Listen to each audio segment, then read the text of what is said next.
Evening everyone, সবাইকে জানাই শুভ মহাষ্টমীর অনেক অনেক শুভেচ্ছা। সবার পুজো ভালো কাটুক আর মজা করে তোমরা ঠাকুর দেখো, এই কাম্য করে আমি আমার ভিডিওটা শুরু করছি।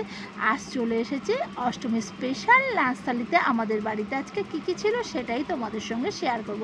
তার আগে একটা কথা বলি, সেই ছোটোবেলা থেকে আমাদের বাড়িতে একটা প্রচলিত নিয়ম আমি দেখে এসেছি যে অষ্টমীর দিনে আমাদের বাড়ির সম্পূর্ণ নিরামিষই খাবার হতো, লুচির সঙ্গে কোনো অন্ন হতো না। বাট কয়েক বছর ধরে আমরা ভাই বোনরা অন্ন খেয়ে ফেলি বলে তাই বাড়িতে অন্ন রান্না হয়।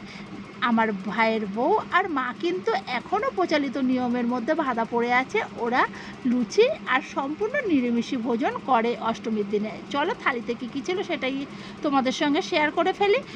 সাদা অন্ন, তার সঙ্গে বেগুন ভাজা আর দুটো লুচি তো দেখতেই পাচ্ছ, বাসন্তী পোলাও, তার সঙ্গে বেগুনি, ফুলকপি আলুর তরকারি, পনির আলুর তরকারি, চিলি চিকেন, মাছের ঝাল আর সিমুইয়ের পায়েস। ভিডিওটা ভালো লাগলে লাইক শেয়ার